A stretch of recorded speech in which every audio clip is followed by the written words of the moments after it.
Hi Cardinals. I am just wanting to thank you guys so much for all the efforts that you made on your Mother's Day surprises. Some of them were so cute and I really enjoyed you sharing them with me. I know your mother is going to find them so special. So now we're going to start a new lesson, and our new lesson today is on environmental art. Environmental is what's around us in the environment. So you have to go outside for today's project, so I want you to be safe, responsible, and respectful while you're out there today so that you can, be careful since we're in a pandemic. But environmental art and photography is what we're going to do our lesson on today. And environmental art is where you take artistic works that enhance or become part of the environment. And they can make a statement. So we're going to do something today like that together. And I'm going to show you some that I did in the yard right now. And then we're going to do one together, okay? So the first one is where I took a bunch of little rocks and I started from the smallest rock and I went around in a little spiral to the largest rock, and I put it in my little garden here, and I made a piece of art that is environmental art. Then I came over here to this one. This one I got inspired by the beach, because this one I took some rocks and I stacked them on top of each other. And I made another little piece for my garden that is environmental art. And I thought that's something that you might be able to do in your garden. And we're going to do a little piece of environmental art together. So all you have to do is go around your yard and collect a few things that you can make your environmental art with. I'm going to do our piece on the table, but I want you to do your piece in the yard somewhere and leave it there and take a picture of it and send it to me. So I went and got some little leaves here that I thought were kind of fun, and you can bring some of the other lessons back, like symmetry and that we talked about are asymmetrical, and the little spiral over there is asymmetrical, but I'll do one now that is maybe trying to be closer to symmetrical, and we're going to do a little piece of environmental art. So what you do is you take some of your pieces and you lay them out in your yard, and you do something with the plants or the leaves or whatever it is you're going to get. You can use anything, rocks, leaves, sticks. You can even put a bunch of sticks in a row. And you're going to do some fun little design out in your yard, and you're going to take a picture of it and send it to me. I'm doing something real simple for the sake of the video, but I want you to do something environmental using what you have in your yard to do a cool design, and then I want you to shoot a picture of it and send it to me. You can take a lot of time on this, or you can do it really quickly. Actually, I think I'm going to just leave it like that. And if I want to, I can add some more leaves. But you can make it as big or as small as you want to. And I am going to load up a lot of pictures for you guys to look at for examples on environmental art, so that you can get inspired and do something neat for me and take a picture of it and send it to me. That's one project that you can do this week with your environmental art.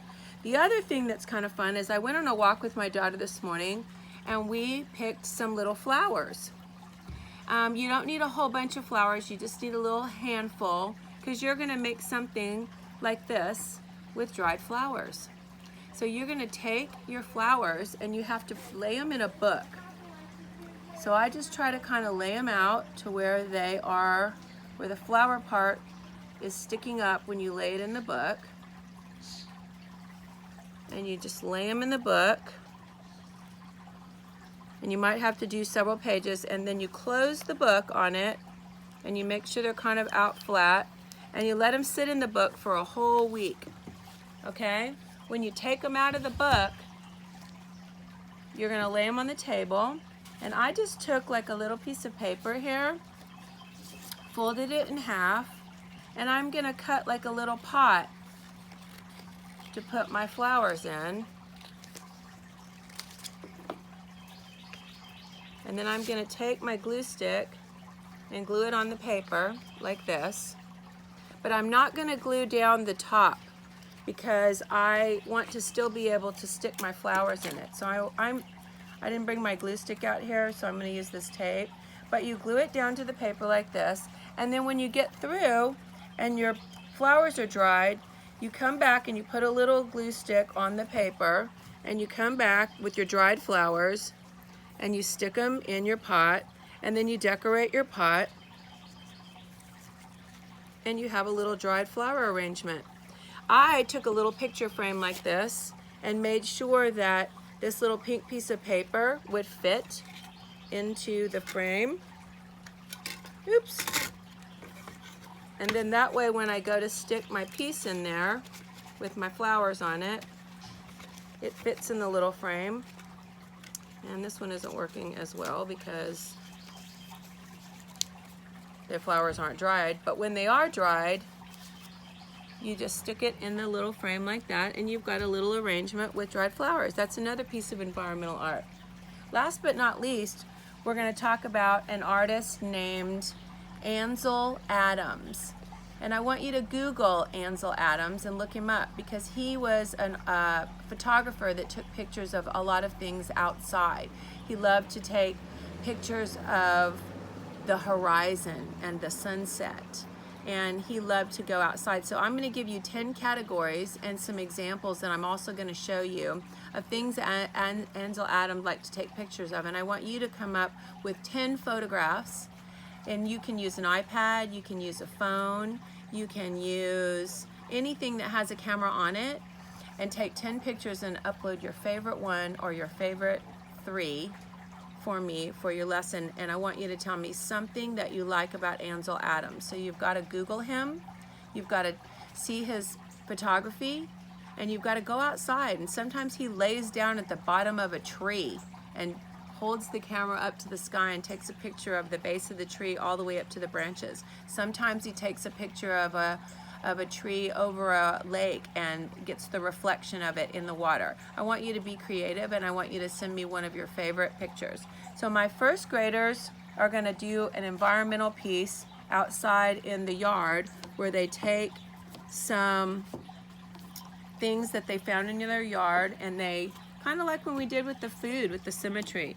Yours doesn't have to be symmetrical, but it looks kind of cool when it is symmetrical. And you're going to make some kind of environmental piece, and you're going to take a picture of it and send it to me. My second graders are going to dry some flowers, put them in, make a little vase.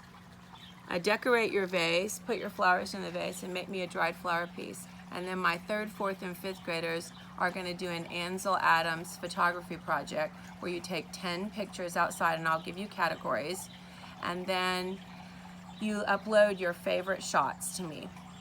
If you have any paint pens, it's also fun to decorate rocks outside and put them in your garden. My daughter made these for me for Mother's Day. She made some little M&Ms, and she put her name on a rock, and she just used some little paint pens that she got from Michael's, and she decorated her little rocks with those. That's also really fun. And then put them in your garden and decorate your garden. And that is what environmental art is. So I hope you have fun with this, and please participate. Some of you are not participating, and I really want to see how creative you can be when you're stuck at home and you don't have a lot to do.